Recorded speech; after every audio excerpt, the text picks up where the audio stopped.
Today we have with us our astrologer, Reverend Christina Del Rey, our numerologist, Reverend Danny Johnson, and Reverend Paul Casey, Healing Arts. I'm Pastor Ivy Rivera. I'm a psychic medium, a Taino Arawak. And today we are talking about hope versus peace. What is the difference? Which one serves you better and when?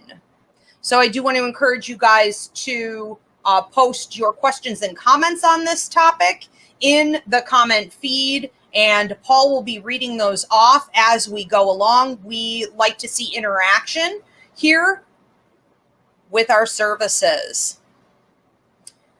So this concept of hope is a beautiful thing. At different times in our lives, I'm sure we could all look back and say, you know what, if I didn't have hope at that time, I would have died. I would have lost my mind, or I would have just, given up into a state of despair. And sometimes that's true.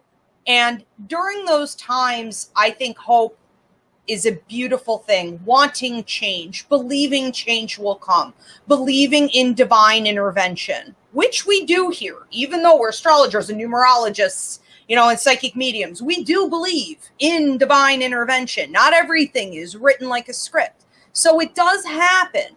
And it does sometimes require, your faith. But the thing is, hope can take a turn. At some point, it can become toxic positivity.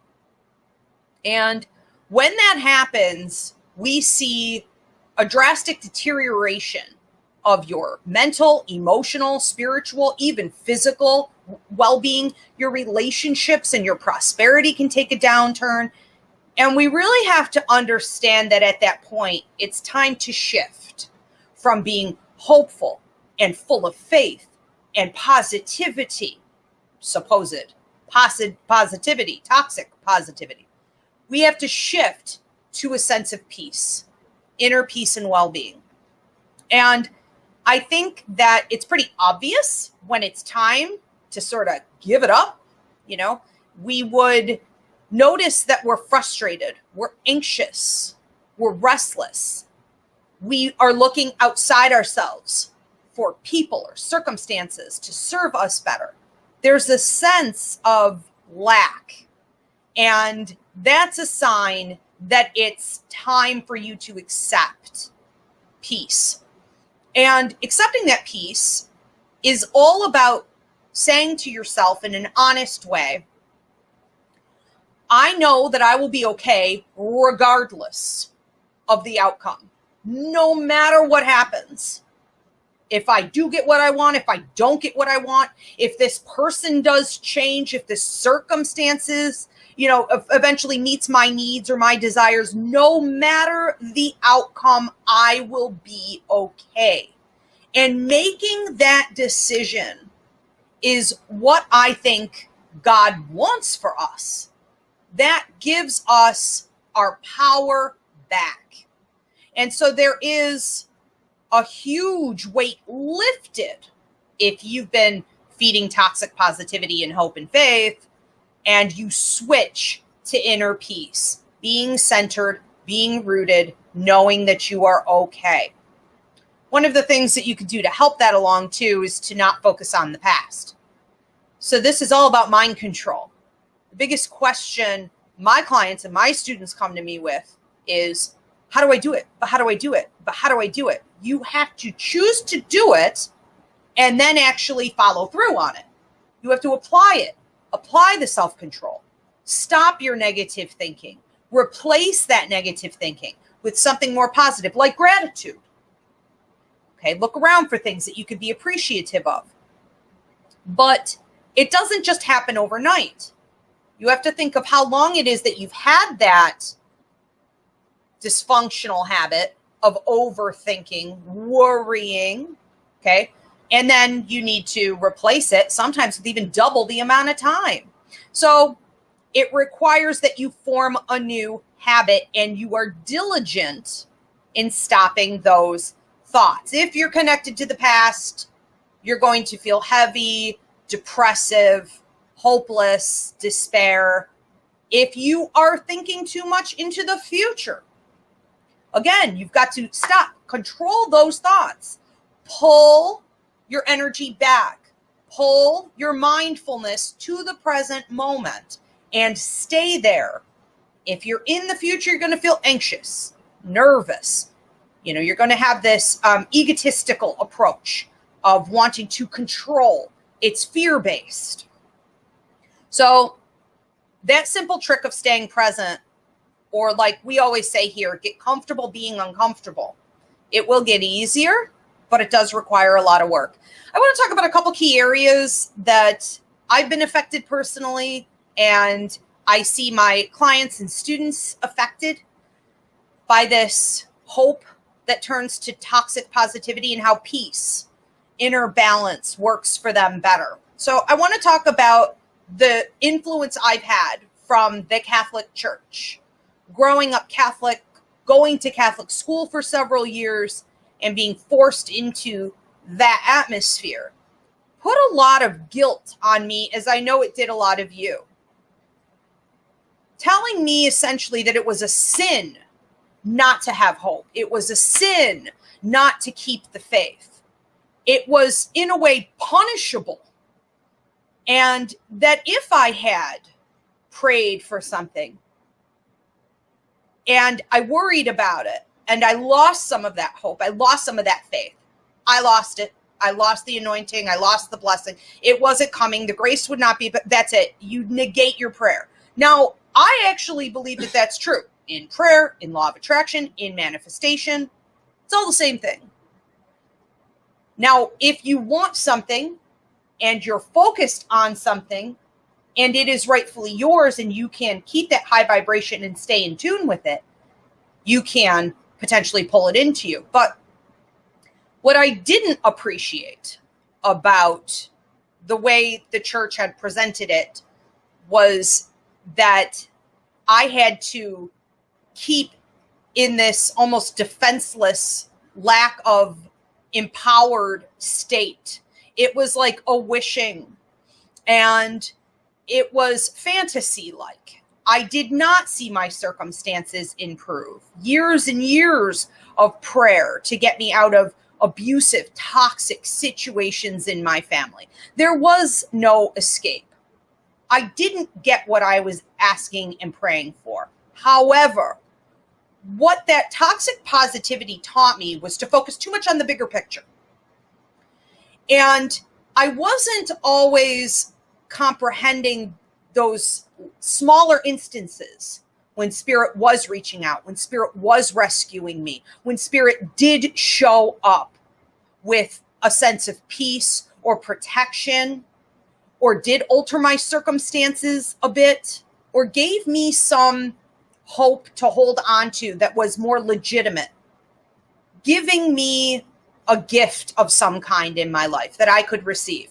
When you're too busy looking at the big picture, you can miss all the most important things, the smaller things, that still small voice, those little moments that add up to not be so little. And I should have been focused more on those things. It would have given me more strength to see my way through, because you're not going to get rescued from everything. Sometimes you are going to have to see your way through it. You're not going to get out of it. So I wish I had known that. Right. I also feel that if you focus too much on, your religion, your faith, whatever it is, that tells you from people in a position of authority, within your religious order, your church, when they tell you to continuously give it up to God, give it up to God, give it up to God, pray, pray, pray, get these prayer groups together, you go to the priest, you just ask for help and these blessings, and will it happen? Woe is me. You're really abdicating your responsibility a lot of the time. And that's very dangerous, because what I have found through intuitive intelligence, numerology, astrology, is that we are responsible to use our free will a lot more than we realize. And so there could be things that you're supposed to be doing to improve your situation, but instead you're too busy praying for that intervention. Okay, and giving up your power to the authority. All right, so the second area I want to talk about today is health, and the way that we can sometimes find we're battling with a health issue, and we're not going to be reversing this thing. We're not, even if we get a reprieve, we're not going to be able to be positive it won't come back. It may be something that we must maintain. When we are maintaining a health issue, I think it's really important at different times to have hope. I think that can save your life, absolutely. But when it becomes toxic, it's no longer working for you. It would be better for you to say, I will be okay regardless of this outcome. My soul, my spirit will be okay. I'm in alignment with the universe. I am loved. I am cared for. There's a purpose to this. There are lessons to this. There's a reason for all of this. And I'm going to focus on all of that instead. Come at it from a place of love, not fear. Okay, so that's sometimes real faith. And that's sometimes where we see our breakthrough. That's sometimes where we see results. Again, don't go in it hoping for that necessarily. It's the journey, not the outcome. But when we look at things that can help us to stay in that mindfulness, things like energy work, Reiki, things that can come from outside sources, or you could give it, to yourself. These are the things that help us align our chakras, clear out blocks, clear out toxic energy. And we may want to focus more there instead. A great example is the Roswell program. The Cancer Treatment Center was for a long time accepting my Reiki students into their, what was essentially a Reiki program. They had to be retrained, of course, but it was amazing to watch this thing grow. It blew up over the course of like 5 years. And some of the studies, some of the research that came out said that like 86% of the patients who were receiving it, like didn't lose their hair, and they saw better results from the chemotherapy. And it just goes to show that when people are flowing and our chakras are open and we're present and we're calm and we're at peace, not needing and wanting and hoping and praying and holding on, when we're calm like this, we know it's going to be okay. We can better receive the healing, and it can allow your medication to work. It can change your circumstances. Also vomiting. There was a huge reduction on vomiting, something like 67%. Amazing. Absolutely amazing. All right. So sometimes with our health, we need to also be realistic and accept it for what it may be. And I think another great trick there is to not identify with it. It's not your disease. It's not who you are. It's something that you're dealing with. Keep it outside your mentality. It's not who you are. Your job is not who you are. Your spouse is not who you are. Okay. Your children are not who you are. Why would this? Why in our society do we say, I have this, or my, we own it, like my diabetes? Why do we say that? Because we live in a profit system. If we are ill, people make a lot of money off of that, big pharma and otherwise. I mean, look, watch your programming there. So change the way you think about it, change the way you talk about it. The last one I want to get to, and then we are going to open this up to the other reference here, and then you guys, we'll take your questions and comments too. Last one I want to talk about is the difference between hope and gratitude, and how having hope, having a determined state of need or want, how that can block your blessings from coming in. Law of attraction, manifestation, even prayer. Hope can sometimes be the polar opposite of what you want, which is an attitude of gratitude and a wide open energy of claiming and receiving what you are worthy of having from the universe. So you may want to shift your attitude from hope to gratitude and find simply maybe 5 to 10 different things around you every time you see yourself backpedaling, and just make it as simple as it needs to be. You know, it's a beautiful day outside. My lungs are working. My legs work. I have a little bit of money in the bank account. I have a meal to eat today. I have a roof over my head. So a friend just called. I'm lucky I have a friend. Whatever it is. I'm not in as much pain today as I normally am. I got this new medication and it kicked in. It looks like it may actually work. You know, you need to find things instead of just blocking your prosperity by wanting something better than your current circumstance. Okay? So I'm going to open this up to you guys.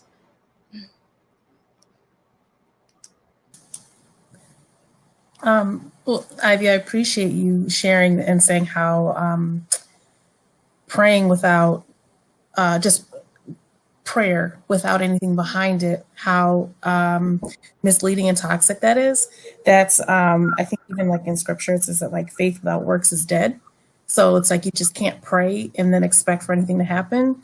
And when I was younger, I heard a phrase used that has stuck with me for over 20 years, and she called it a Santa Claus prayer. She's like, you pray for something and you do nothing to actually try to make happen what it is that you're doing. It's fruitless, and you cannot pray that way.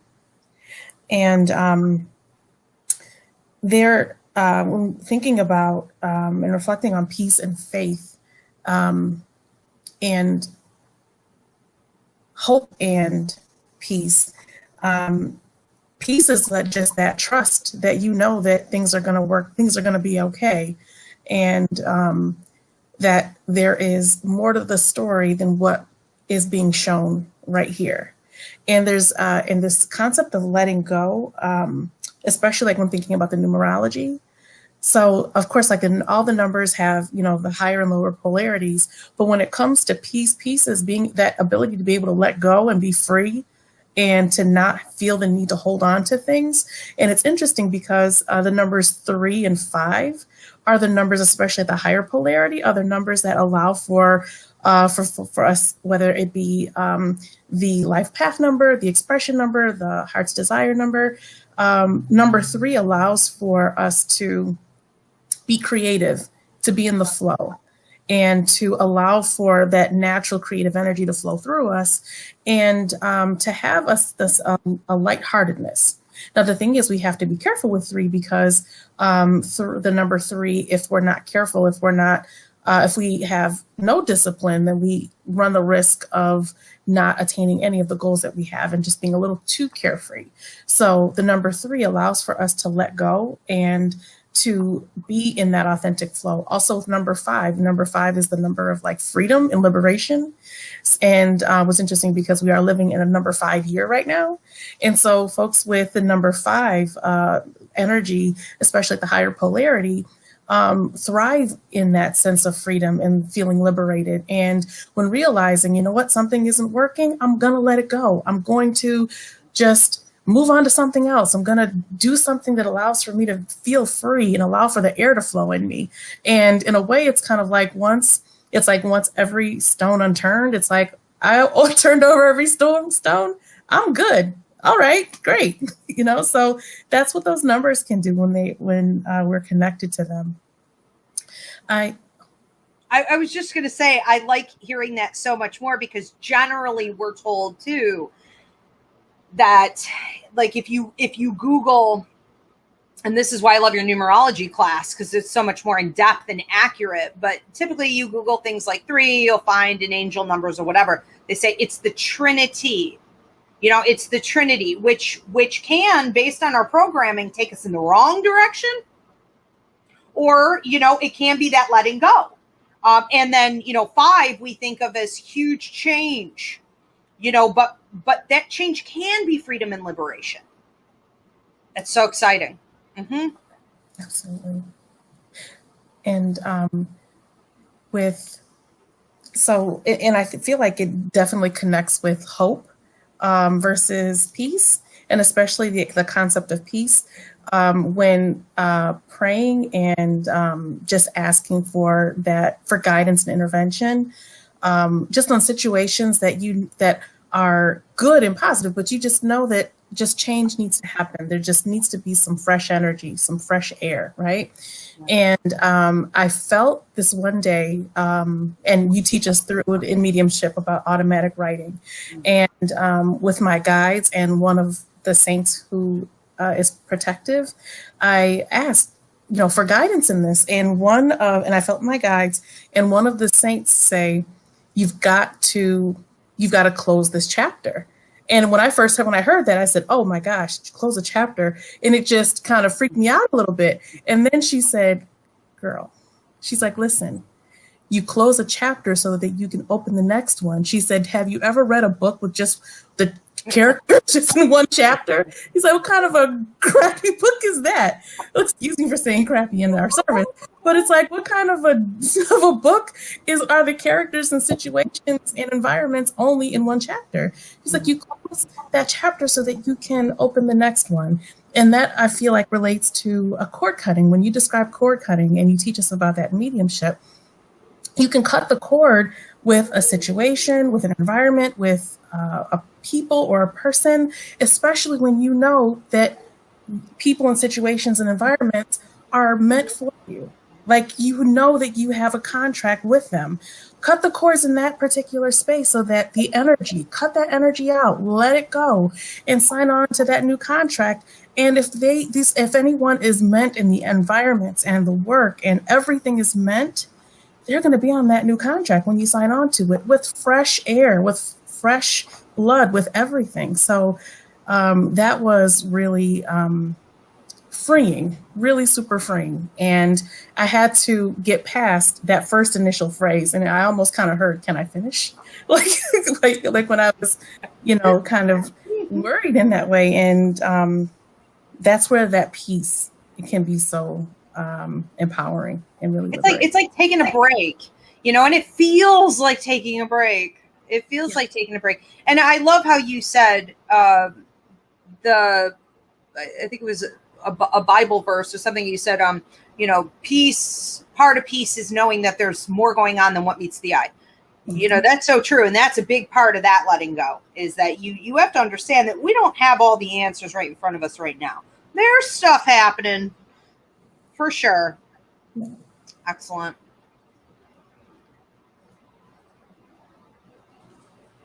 Gosh, there's so much to say. So I'll start with the astrology. So on Wednesday, we had Jupiter, who has been in Aquarius for quite a while, move into Pisces. And it's only going to be there from last Wednesday till July 18th. So we're getting like a little glimpse of what we're going to get in December, toward the end of the year and next year. But, Pisces is a very spiritual sign, and this does actually bring a lot of hope, a lot of peace, a lot of faith, a lot of healing, expansion. So if you felt this vibration, like in the past week or so, and I know that I have felt it as well, this is just a little glimpse of what is to come, and it's great. However, the shadow side of Pisces as well is escapism, drugs, alcohol, shopping, fantasy. And the problem with hope is that, it is a higher vibration than anger or frustration, but it is not the highest of vibrations. And with hope's okay, but you really want to try to aim higher if you can. And, gratitude is much better. Love is the highest. So we want to go to slowing down, being present, and then appreciating whatever you can in your environment. I've been taking walks lately and just appreciating the flowers, appreciating how pretty things look. Take this time to to heal whatever you have that, needs healing, because Jupiter and Pisces is really good for that.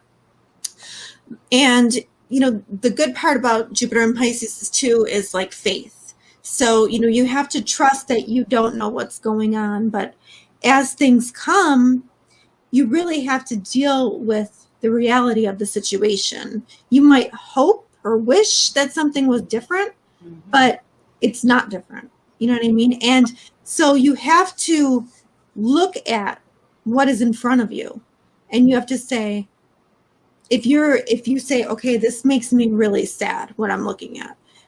And I'm learning how to do this right now, but I'm learning how to remove my blockages through the chakras and let it come up and out, because that is the only thing. If I don't release it, then I can't move on. I'm going to stay stuck.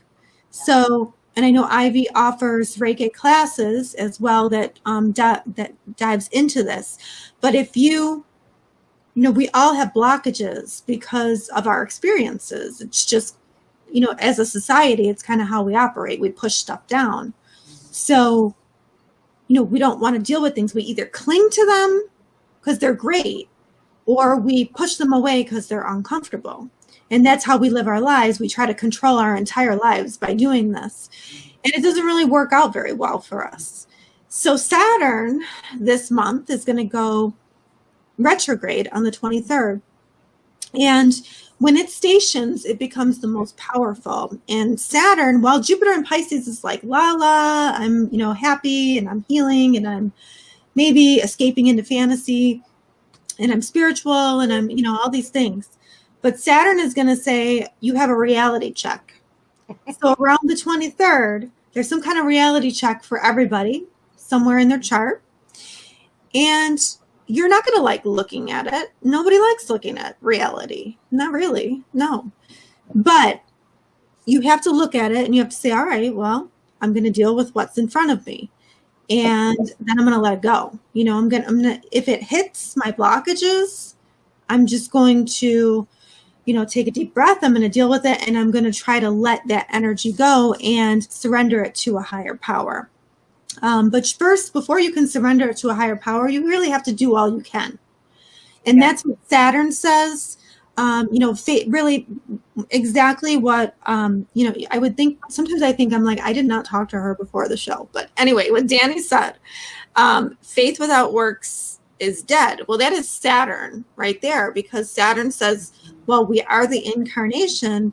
We have to do the work to get the reward later on. So it's like you have to do all you can first, and then you surrender it. And we have some control, but we don't have a ton. we have to release to the universe. So I guess deal with what is in front of you, sit with it. And if it feels uncomfortable, you'd be like, yeah, this sucks. This doesn't feel comfortable. This is awful. This is terrible. But I'm going to let it go through me. I'm going to let it out. You know what I mean? I'm going to trust in God. I'm going to trust in faith. I'm going to trust in spirit. And then, you do what you can and you go within, and, you have to realize, to get the peace is in the moment, and knowing that you are separate from all the thoughts that your mind is saying, that your soul is separate from that. Your soul and your mind are not one. Your soul is your soul and your mind is your mind. So sit in the soul part, and that is where you'll find that peace. So, kind of what Ivy was saying about, if you're constantly thinking and going over it, and, you're going to it ruins everything. So you just got to kind of lean back, say, oh, there goes my mind again. And I have to be at peace in this moment and right now. And that's where you're going to find peace, even if you only find it for a couple minutes or a couple seconds. But the more you practice that, the better it will get. So I think it's so interesting, too, that we are talking so much here about understanding you don't have as much control as you think you do. So there are a lot of people out there who believe There is no God. There is no higher power. There is no universe. There is no law of attraction. There is no manifest. There's no purpose. This is just sort of like, almost like chaos. You're chucked here on the planet, and this is it. Good luck. And so that's where that ego comes in, and we do. And it's almost too much responsibility. You know, it's coming from a place of control and fear.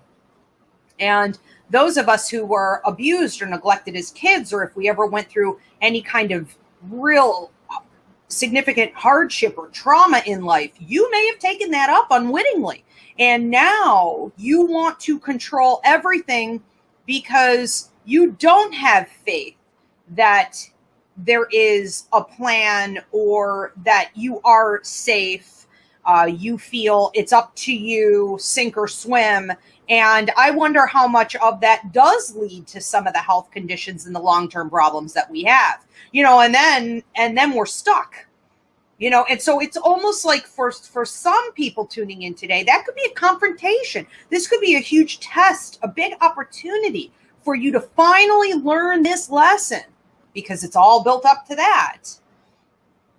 Yeah. And I just want to say too that, you know, controlling matter, that's a very slow process. It often doesn't work if you don't have a spiritual element in there. You know what I mean? Like, it just, because there's no time in spirit, you know, it doesn't exist. It exists only on earth. So that's matter. You know what I mean? So it takes you a long time to get to control what you want to control. Without that spiritual element, you know what I mean? It's like you're not going to get anywhere. Yeah. Paul, did you want to? Yeah, I didn't really have a ton. You guys, anything I really thought of, you guys had nailed.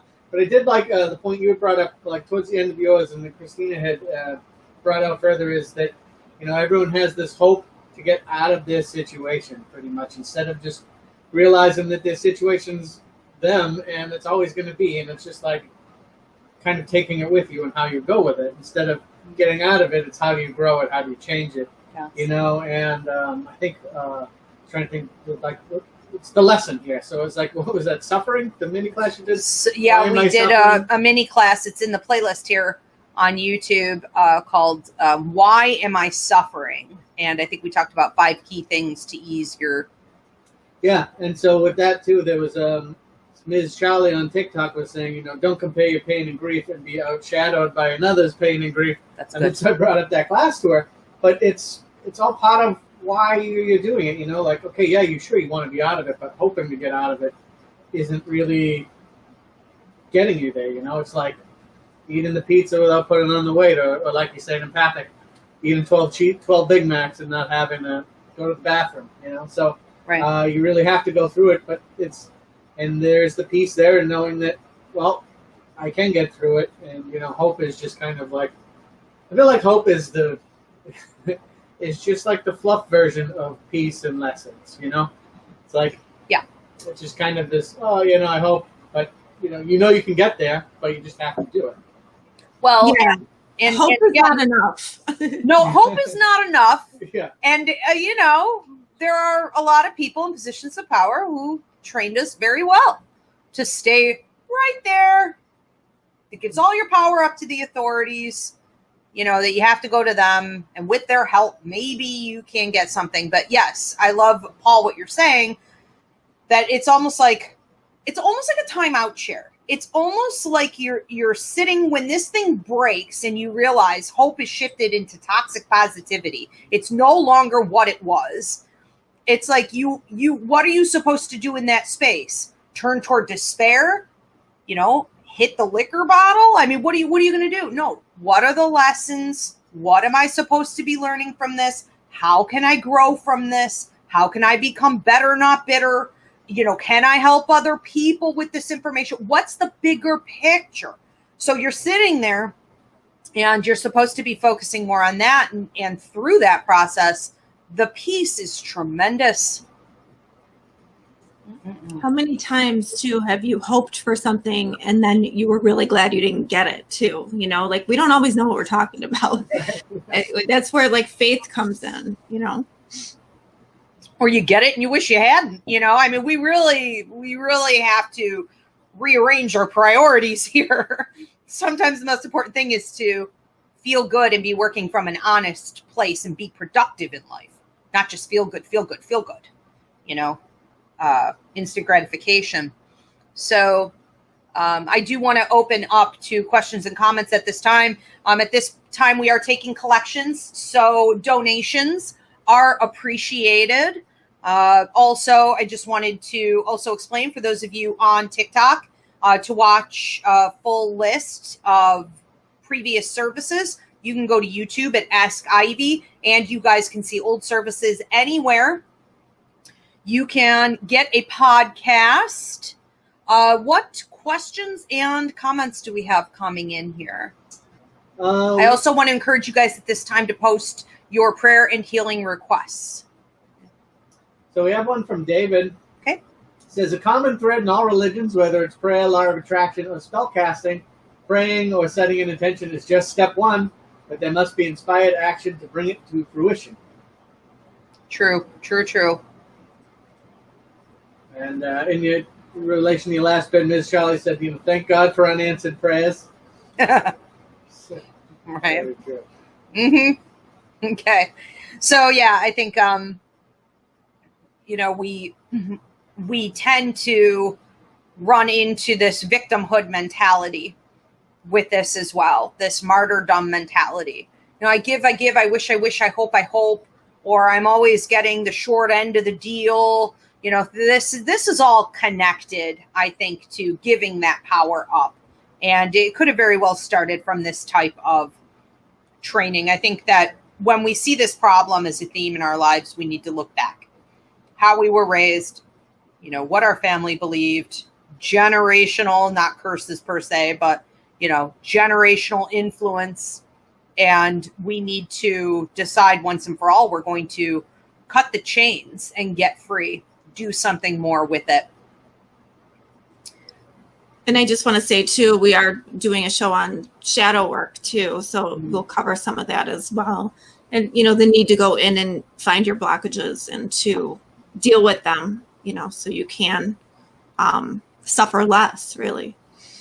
Yeah, Paul, if you want to put shadow work and actually the Reiki training for those of you that do want to learn how to get that energy flowing, that class in here. And we did, wasn't it a 3-part series on shadow work here? About a month ago, 2 months ago. Okay, so you guys can go through the playlist and watch those services as well.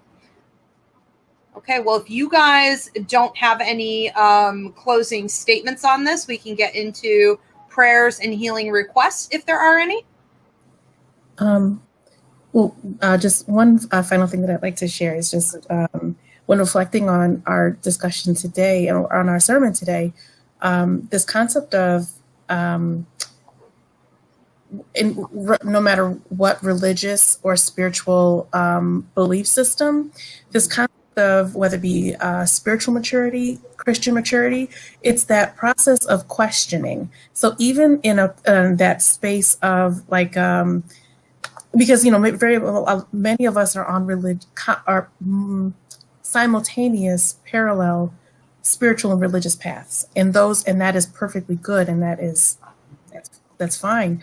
The thing is, for anyone who might be, if one of their particular paths might be a religious path, the thing is, questioning God, that is a part of that maturity. That's part of maturing in our relationship with God and Spirit. And there was a spiritual leader who told me that once, who said, the more that we mature in our spiritual growth, the more that we question God, and sometimes yell at God and ask the questions why. And that even deepens our faith. And with that maturity, I was thinking about there's a nun who, a good friend, who when I first met her, she told me she was a nun. And I said, oh, hi, sister, how are you? She said, She's like, those sweet little nuns who walk around with their little crosses, sing their little prayers, all that. She's like, yeah, no, that's not me. She said, I curse, I drink wine, I yell at God, but she said, I serve people. I serve the people. And she is such a great soul. And it's just kind of like a show that we are allowed to have peace, and we are allowed to be able to claim the lives that we want, and that nothing that is for us will demand our intentional pain. That's not why we're here. Right on, right on. And the close, the only other thing I wanted to say today was that I really do believe one door closes, 5 more open. I know we're big on one door closes, another door opens.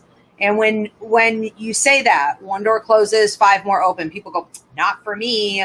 I don't get anything. It's about perception. And it's about actually closing that door. You don't get it ahead of time. You have to step out in blind faith. You have to walk the walk to receive the benefits. But the truth of the matter is, we have many alternative futures available to us. It isn't a one-track road. So when we decide to leave something like toxic positivity behind, and we walk it out, we apply it, you will see multiple new options and opportunities open to you. You just have to be perceptive enough, and you have to expect them, and you have to embrace what comes, not pick that bad habit up again.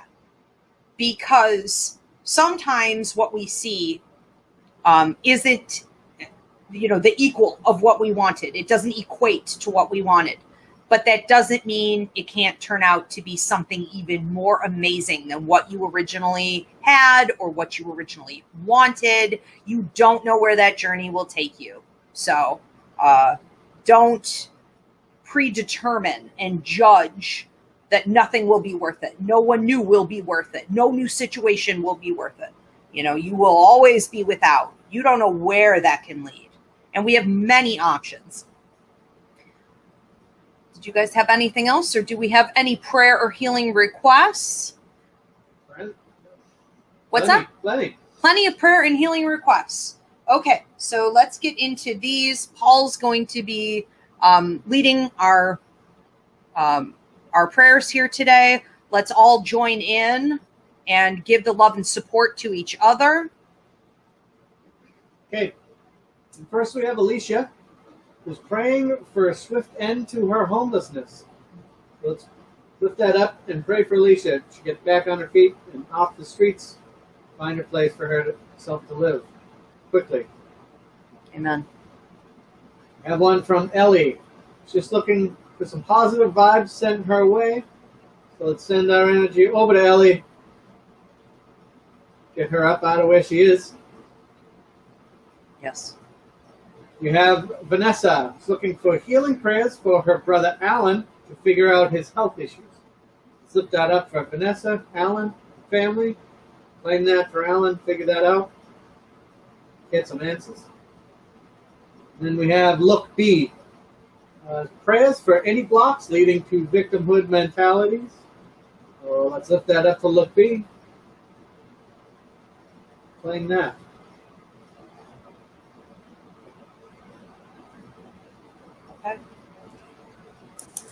I'd love to lift up for anyone who feel that they are undeserving of joy. We pray that they release those beliefs and wholeheartedly embrace and welcome all of the joy that is waiting for them. Amen. I just want to pray over everyone who struggles to live with honesty.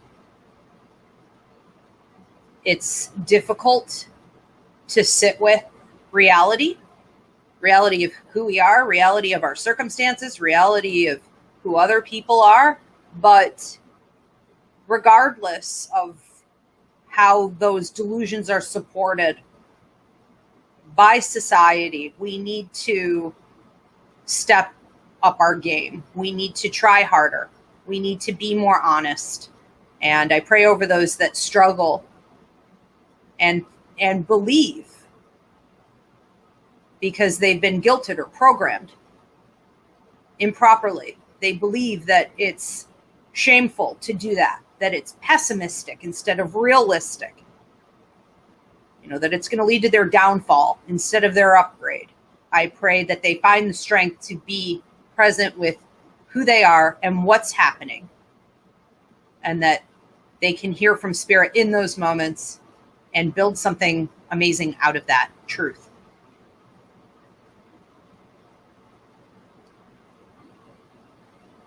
We have one from Ms. Charlie.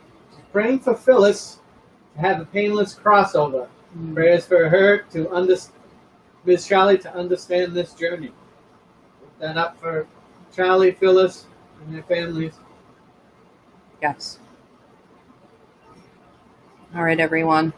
Well, thank you so much for being with us today. We will be doing a midweek prayer service. Usually we do that around Wednesday or Thursday should new things come up for you, or if you know of someone who needs it, please do spread the word on what we do here. I do ask everyone at this time to give this video a thumbs up. Please do subscribe or follow, and please do share this video. Spread the light. Remember, we all have a ministry. If you are here on earth, you have a job to do here in healing other people.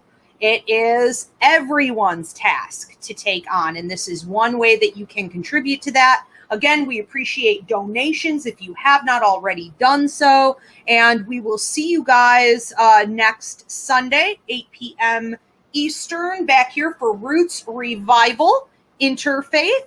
Thank you, Christina, Danny, Paul, Spirit, and everyone tuning in. Have a great night, everybody.